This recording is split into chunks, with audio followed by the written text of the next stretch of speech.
वाह रे बिहार की गवर्नमेंट, क्या खूब खेल खेल रहे हो तुम लोग। वहाँ के जो अफसर हैं, जो विधायक, जो मंत्री, मुख्यमंत्री, आप लोगों ने सच में प्रोटेस्ट का बिल्कुल मजाक बना के रख दिया है। 11-12 दिन हो गए हैं बच्चों को प्रोटेस्ट करते हुए, लेकिन आप लोग के माथे पे जरा सी सिरकत तक नहीं है। ना इस पे कोई एक्शन लिया गया है, ना इस पे कोई बात की गई है, ना इस पे कोई डेलीगेशन बुला करके बात करने की कोशिश की गई है। अब समझ में ये नहीं आ रहा है कि आप लोग चाहते क्या हैं।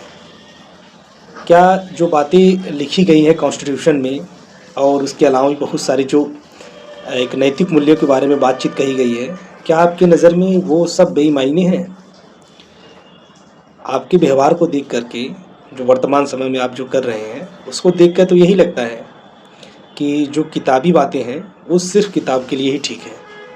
असल ज़िंदगी में यानी व्यवहारिक ज़िंदगी में उनका कोई महत्व नहीं है। ये आपने साबित कर दिया। बच्चे इतना परेशान हैं पिछले कुछ दिनों से, इतनी भयानक ठंडी में वो खुले आसमान के नीचे बैठ के प्रोटेस्ट कर रहे हैं। और उनकी कितनी मांगे हैं? सिर्फ एक मांग तो है कि सभी सेंटर की परीक्षाओं को रद्द करके समुचित तरीके से एक बार फिर से परीक्षा आयोजित कराई जाए। इसमें क्या गलत है? बीपीएससी के जो चेयरमैन साहब हैं, मुझे तो उनका रवैया समझ में नहीं आ पा रहा है कि आखिर किस तरह के आदमी हैं आप। कोई भी सहनशीलता आपके अंदर नहीं है, आपके अंदर बिल्कुल भी ह्यूमैनिटी नहीं है। और आप इस पद पे बैठ कर के सच में आप जिस तरह की फैसले कर रहे हैं वो बिल्कुल बिल्कुल तानाशाही वाला रवैया है आपका। किसी चीज़ को स्वीकार न करना, अपनी हठ धर्मिता पे अड़े रहना, ये सारी चीज़ें, सारे गुण आपके अंदर दिखाई दे रहे हैं।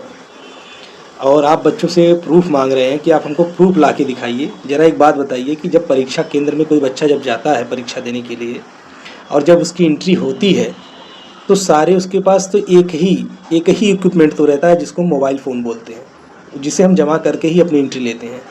आप बताइए कि फ़ोन जो कि हमारा जमा है और हमारे किसी साथ सहपाठी के पास नहीं होता, तो आप बताइए हम प्रूफ कहाँ से लेकर आएँ?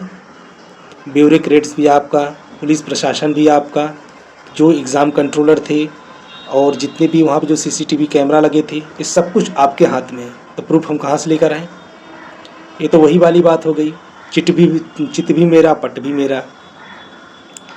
तो फिलहाल जो आप कर रहे हैं वो इतिहास याद रखा है, उसी इतिहास याद रखेगा और आपका नाम तो बहुत अच्छे से याद रखा जाएगा सर। जिस तरह से आप जो कर रहे हैं ना वो बिल्कुल ही गलत है। और कभी कभी मैं अपने कॉन्स्टिट्यूशन के बारे में जब मैं सोचता हूँ, फंडामेंटल राइट्स, डीपीएसपी, राज्य के नीति निर्देशक तत्व के बारे में जितना भी पढ़ा है हम लोगों ने, उसको जब पढ़ करके और इमेजिन करता हूँ ना, जब व्यवहारिक ज़िंदगी से को रिलेट करके, तो ऐसा लगता है कि महज ये सिर्फ किताबी बातें हैं। हमने पीआईएल के बारे में भी पढ़ा है कि जब कहीं पे बड़े पैमाने पे पब्लिक को नुकसान पहुंचता है या पब्लिक के मानवाधिकारों का उल्लंघन हो रहा हो या उसके मौलिक अधिकारों का उल्लंघन हो रहा हो, तो ऐसी स्थिति में सुप्रीम कोर्ट स्वतः संज्ञान लेती है। लेकिन यहाँ सुप्रीम कोर्ट भी शांत दिखाई देती है। ऐसे मामलों पे मुझे नहीं समझ में आता कि देश का प्रधानमंत्री, देश का राष्ट्रपति, जो कि सेंटर में बैठ कर के जो पूरा एग्जीक्यूट करता है चीज़ों को, पूरे देश को कंट्रोल करता है, 10 दिन हो गया ये सब चीज़ों को लेकर के, कैसे आपकी एक टीका टिप्पणी नहीं हो पा रही है? क्यों बोल नहीं पा रहे हैं आप लोग एक सब? सिर्फ क्या कम्युनिकेशन, कौन सा ऐसा कम्युनिकेशन बैरियर है? मुझे बताइए। एक ज़माना हुआ करता था कि जब हाँ ठीक है, एक लेटर लिखेंगे या टेलीग्राम करेंगे तो जा कर के वहाँ पहुँचने में 2-4 दिन का समय जो भी लगेगा।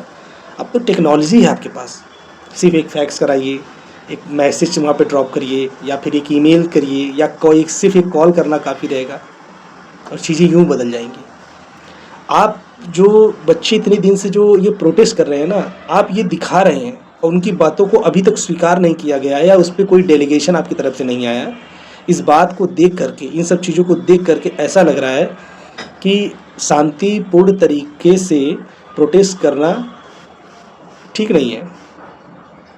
या तो आप प्रोटेस्ट मत करिए, या प्रोटेस्ट करिए तो फिर वही बात है, लाठी खाइए।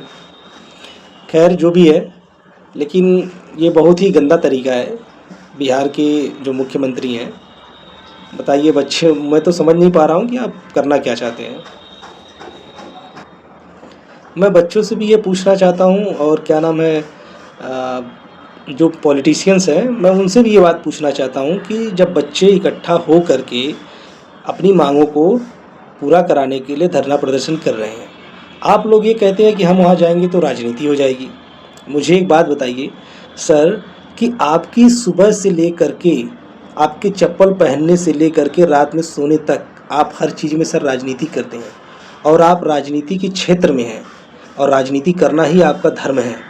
तो ऐसी स्थिति में अगर आप बच्चों के साथ बैठ करके उनके प्रोटेस्ट में शामिल हो करके उनके प्रोटेस्ट को आगे बढ़ा करके उनके प्रोटेस्ट को मजबूत करके अपनी बातों को रख रहे हैं, तो सर इसमें कोई भी गलत बात नहीं है।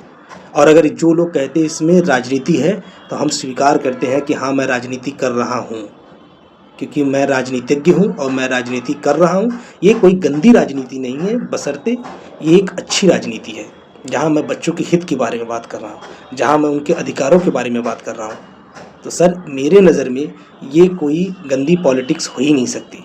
और सर आप लोग आगे से कभी भी फ्यूचर में कभी प्रोटेस्ट हो कहीं भी हो, चाहे किसानों का हो, मजदूरों का हो, महिलाओं का हो, छात्रों का हो, किसी वर्ग का भी क्यों ना हो, सर उसमें शामिल होने से मत कतराइए और ये बात कहने से भी बचिए कि हम वहाँ जाएंगे तो सत्तारूढ़ पार्टी हमें ये कहेगी कि नहीं आगे के राजनीति करने गए हैं। इस धरना प्रदर्शन को एक राजनीतिक का माहौल मिल रहा है, मिलता है तो मिलने दीजिए, क्योंकि आपका काम ही राजनीति करना है। लेकिन कंडीशन ये है कि आप गलत राजनीति नहीं कर रहे हैं। बस आपको ये भी देखना है कि धरना प्रदर्शन जिस वजह से हो रहा है, जिन मुद्दों के लिए हो रहा है, क्या वो मानव कल्याण के रूप में है या नहीं, क्या वो किसी विशेष वर्ग के लिए है या नहीं, इस सब चीज़ों पे आपको देखना पड़ेगा सर। अगर आपको लगता है कि नहीं बच्चों की मांग उचित है, महिलाओं की मांग उचित है, मज़दूरों की मांग उचित है, किसानों की मांग उचित है, तो बेशक आप उस चीज़ में शामिल होइए और अपनी बातों को, अपनी आवाज़ को बुलंद करिए, क्योंकि सर आपको प्रतिनिधि बना के चुना गया है। चाहे बात आपके क्षेत्र की हो या ना हो, लेकिन एक मानव अधिकार के नाते, एक मानव कल्याण के नाते और एक इंसानियत के नाते सर आपका फ़र्ज़ बनता है कि आप उस प्रोटेस्ट में शामिल होइए और अपनी बातों को मुखरता से लोगों के सामने रखिए। यही आपका उत्तरदायित्व है सर। चेयरमैन सर से पूछना चाहता हूँ सर, मुझे भी वो वैज्ञानिक पद्धति बता दीजिए सर कि पहली परीक्षा में जो परीक्षा आयोजित की कराई गई है उसमें जो क्वेश्चन पेपर था, अभी आप जो बापू सभागार के जो भी है उसका एग्ज़ाम कंडक्ट कराना चाहते हैं, उसमें जो क्वेश्चन पेपर जो सेट करेंगे वो कौन सी वैज्ञानिक पद्धति है जो दोनों पेपर को इक्वल बनाएगी सर? आप मुझे ये चीज़ ज़रूर बताइएगा। हम मुझे ही नहीं, समस्त बिहार वासियों को और भारतवासियों को बताइए कि कौन सा आपका स्टैंडर्डाइजेशन है जिसके तहत सर ये आप काम करना चाहते हैं। और सर आप ये भी बताइए कि ये नॉर्मलाइजेशन प्रक्रिया नहीं है तो और क्या है, इस पर विचार करिएगा। और सर बिल्कुल जैसा आप बात बात पे नोटिस जारी करके बता रहे हैं, प्रेस कॉन्फ्रेंस कर रहे हैं, बिल्कुल बताइएगा सर, हम लोग बेसब्री से इस चीज़ का इंतज़ार करेंगे। कुछ बच्चे ये कह रहे हैं कि हमें मुख्यमंत्री से न्याय चाहिए, शायद मुख्यमंत्री तक हमारी बातें पहुंच नहीं पा रही हैं, जिस वे में जानी चाहिए, जो पैकेट ऑफ इन्फॉर्मेशन होता है वो शायद उन तक पहुँच नहीं पा रहा है। तो मैं उन बच्चों से भी ये कहना चाहता हूँ कि आप मुझे ये बताइए कि जहाँ पे आप प्रोटेस्ट कर रहे हो वो पटना बिहार की राजधानी है और आप वहीं पे प्रोटेस्ट कर रहे हैं, और आपके प्रोटेस्ट करने का जो टाइम है वो कोई घंटे 2-4 घंटे का नहीं है कि आपकी बातें वहाँ तक पहुँच नहीं पाई है। ये टाइम हो चुका है, पिछले 10-11 दिन हो गए हैं, और मैं ये मान नहीं सकता कि किसी राज्य का मुख्यमंत्री से लेकर के ब्यूरोक्रेट से लेकर के किसी को इसके बारे में कानो कान खबर ना हो कि आखिर एक्चुअल में चल क्या रहा है। इसे जानते क्या कहते हैं? इसे सब कुछ जानते हुए नज़रअंदाज करना कहते हैं कि हमें कोई फ़र्क नहीं पड़ता। मैं ये नहीं समझ पा रहा हूँ कि बार बार ये क्या नाम है बीपीएससी के चेयरमैन साहब ये बात बोल रहे हैं कि ये संवैधानिक मतलब एक निकाय है, जो बॉडी है ये इंडिपेंडेंट है ये। तो मुझे बताइए सर कि इंडिपेंडेंट होने का क्या मतलब है कि आप मतलब जो नागरिक हैं, जो बच्चे हैं, उनके फंडामेंटल राइट का ही वायलेशन करना शुरू कर देंगे। स्वतंत्र बॉडी होने का ये कतई मतलब नहीं निकलता कि आप मनमाना रवैये से काम करेंगे और आप पर कोई अंकुश लगाने वाला नहीं है। पर आप शायद ये बात भूल रहे हैं कि स्वतंत्र बॉडी चाहे कितनी ही क्यों ना हो, उस पर रोक तो सुप्रीम कोर्ट और भारत की संसद ही लगाएगी सर। तो आप इस बात से बेफिक्र रहिए कि आप जो मनमानी तरीके से कार्य करेंगे वही सबसे सर्वश्रेष्ठ होगा, वही उचित होगा। बस आप इस चीज़ का ध्यान रखिए कि इसमें हमारे मौलिक अधिकारों का उल्लंघन नहीं होना चाहिए, जो कि ये हो रहा है सर। तो बस आपसे इतनी रिक्वेस्ट है सर कि आप जो भी करें थोड़ा अच्छा करें और थोड़ा जल्दी करें, क्योंकि सर बहुत विलम्ब कर दिया आपने। 11 दिन हो गया बच्चों को प्रोटेस्ट करते हुए, बहुत देर कर दिया आपने उस निर्णय तक पहुंचने में, वो निर्णय देने में। और मैं तो सभी लोग से बस इतना ही रिक्वेस्ट करना चाहूँगा कि सर आप लोग प्लीज़ थोड़ा सा देखिए, इतना मनमाना रवैया ठीक नहीं है सर, बच्चे हैं वो। और एक आखिरी बात, वो लाइन मुझे याद आती है कि जुल्मी जब जब जुल्म करेगा सत्ता के हथियारों से, चप्पा चप्पा गूंज उठेगा इनकलाब के नारों से। जय हिंद, जय भारत।